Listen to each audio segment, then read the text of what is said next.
Thanks, Tyler, and thank you for tuning in to the Amherst Weekly Report.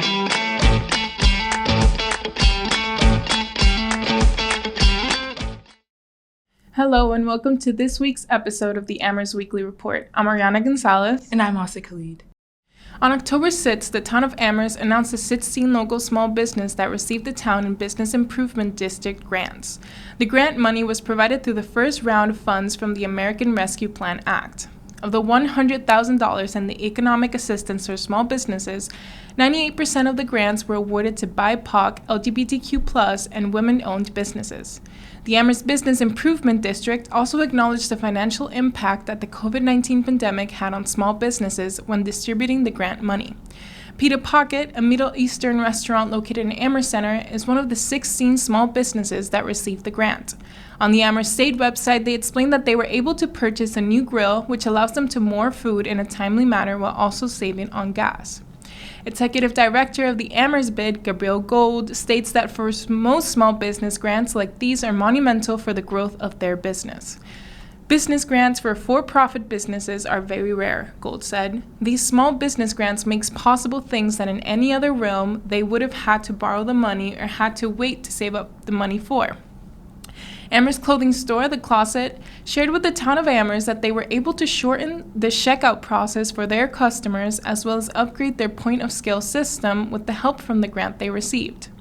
The town of Amherst hopes to award grants to businesses that they worked with during the first round who did not meet the criteria but will meet the criteria by this coming winter with the second round of grants applications set to release in December. Gold explained the second round of grants will be the same rubric for businesses to apply for as the first round. Last year, students at UMass had a hard time finding housing, whether that be the dorms, on-campus apartments, or off-campus housing. Both on and off-campus housing are at a premium. There is not enough housing on campus for the number of students, and that number is increasing every year with UMass's high enrollment rates. The amount of students needing to move off-campus inevitably is affecting the town of Amherst too. Finding off-campus rentals, let alone reasonably priced rentals, has proved very difficult for students. In our recent memory, we can't remember a tighter market, said UMass News Director Ed Blagachevsky. UMass student Kevin Roche described their nightmare in securing housing for this academic year. Roche had applied for an apartment at Brandywine with two of their friends at the beginning of the year. They were then told that they would sign the lease for the apartment in June. They were under the impression that they had secured the apartment since they applied early.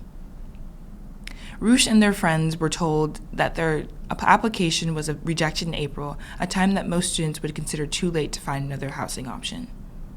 After touring many different options, they had found a house by the end of April. The rent was much higher at $2,100 or $700 per person, not including utilities. Brandywine would have been about $575 with utilities, Roosh said. This year, students on campus are being put into forced triplets and quads because there is not enough room. In these forced triples, 2 students need to share a bunk bed because of the lack of space in the rooms. UMass also placed 120 transfer students in the Econo Lodge in Hadley due to a lack of housing on campus, according to Mass Live.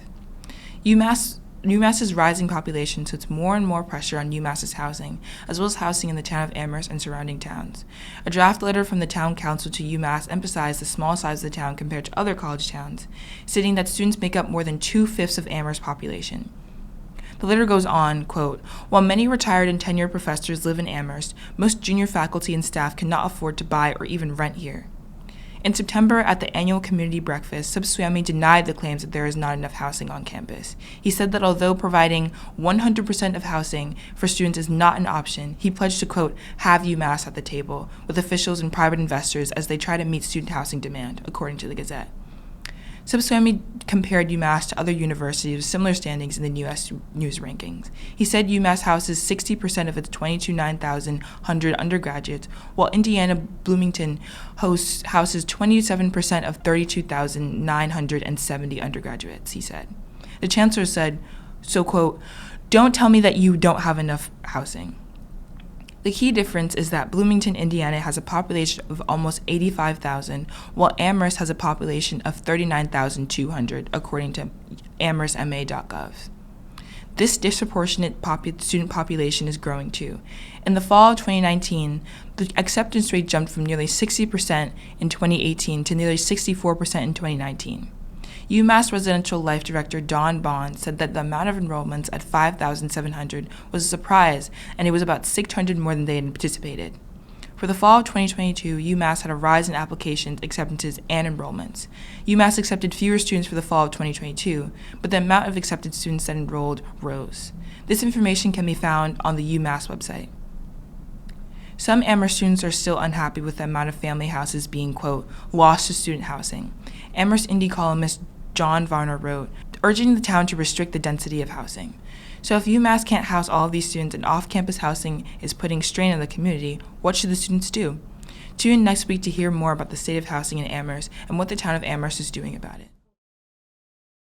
On October 6th, the Daily Collegian reported that the Pioneer Valley Transit Authority bus, colloquially known as the PVTA, veered off the road, passing through oncoming traffic before riding into the lawn of the UMass Institute for Holocaust, Genocide, and Memory Studies. According to the article, the bus driver experienced a medical emergency, which caused him to lose control of the vehicle. Students on the bus reported that prior to the accident, the driver had exited the bus for approximately 10 minutes and had been, quote, fidgeting and touching his hair during the ride. While most of the bus remained calm during the event, many were concerned for the health of the driver. The PVTA serves an important role in the Five College community. Students have free access to the PVTA, which allows them to transport to and from classes and events across different campuses. However, the Daily Collegian has reported on the PVTA's numerous structural issues in the past, including the immense pressure on drivers to not call out sick. In 2021, the Collegian reported that the PVTA has been facing serious staffing shortages, causing route changes and overcrowding. These shortages negatively impact drivers, who are encouraged to pick up extra shifts and have few options for replacements in an emergency. And now to Tyler with sports. Thanks, Ariana. Despite undoubtedly showing improvements on both sides of the ball, UMass football has kept up with tradition and opened their season 1-5, following a 24-42 defeat against Liberty. Even given the discrepancy on the scoreboard, this game was far more competitive than many would expect, as the Minutemen actually maintained a shutout in the first quarter and scored the most points on their season thus far. This is an especially significant fact, considering sophomore quarterback Garrett Zuro also got his first start, where he threw for 85 yards. Jordan Mahoney had another highlight reel game as well, as he came up with a huge 4th and goal stoppage in the second quarter and tallied his second touchdown of the season off of a fumble recovery. Greg DeRoziers Jr. undoubtedly stole the show, however, as he nabbed 110 yards alongside 2 touchdowns, the second game in a row that UMass football has seen a 100-yard rusher and the first touchdowns of his career. It remains to be seen how they'll handle Buffalo, but in spite of their record, if one thing's for certain, it's that the Don Brown Minutemen are a totally different beast than the one we've seen in years prior. Amherst College, on the other hand, is a different story. The team currently stands at 0-4 following a matchup against Bates College. The two squads entered the field winless, and both played like teams hungry for that first taste of victory. The Mammoths appeared poised to come out on top, actually, until with 13 seconds left on the clock, Bates receiver Muhammad Diawara hauled in a 28-yard touchdown pass to secure the game. The fourth quarter saw 4 separate lead changes, as quarterback Mike Piazza ran in a touchdown, only to be matched by Bates, who were then matched by Louis Eckelkamp, rushing in a touchdown, which then led to the aforementioned game-closing touchdown. Though losing in such dramatic fashion can be deflating, the Mammoths will have an opportunity to bounce back in their matchup against Colby College. Back to UMass, the women's soccer team currently stands at 4-6-5 following a 0-3 loss to St. Louis. The Minutewomen faced an absolute onslaught from the 13-1 squad, as goalkeeper Bella Mendoza turned out to be the star of the game, making a career-high 10 saves in spite of the loss. UMass was outperformed in almost every facet of the match, but they'll have another chance to bounce back on the road against George Washington and hopefully improve that in-conference record.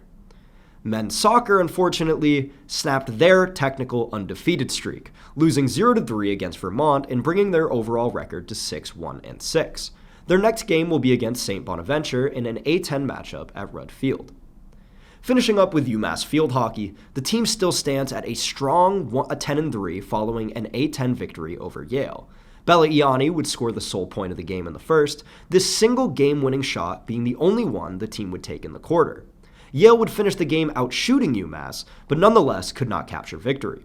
The Minutewomen will next play VCU in an A-10 matchup at Gladchuck. Back to you, Ariana. Thanks, Tyler. Since the Supreme Court overturned Roe v. Wade in June, colleges and universities across the nation are finding ways to mitigate its harmful impacts on their students.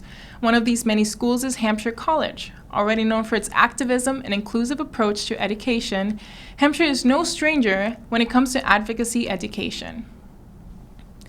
So it came as no surprise that for this year's October 13th Ekbal, an annual public lecture series named after beloved former Hampshire professor Ekbal Ahmad, the topic was reproductive justice, and the entire panel was composed of Black female scholars in our community. The panelists this year consisted of 4 people.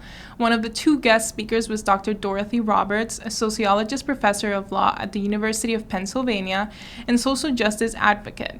The other guest speaker, Michelle Goodwin, is a highly awarded author, lawyer, and professor at the University of California. The 2 moderators were activist and professor of reproductive rights and newly awarded MacArthur Fellow, Loretta Ross, and professor of Black Studies at Amherst College, Jalecia Jolly. And as you can expect with such a lineup of Black women academics and activists, some would say the conversation-styled symposium was productive, impactful, and intellectually stimulating.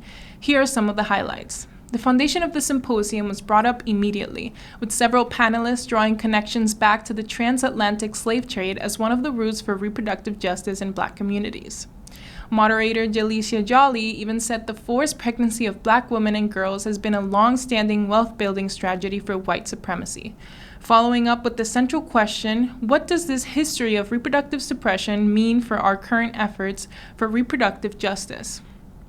In response, panelists brought up the revolutionary histories of Sojourner Truth, Harriet Jacobs, and Margaret Garner as representations of activism even in captivity.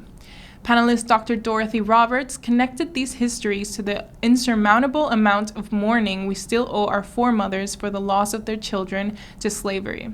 At one point, it was illegal for Black mothers to parent their children because their children were legal property and not considered human beings in this country.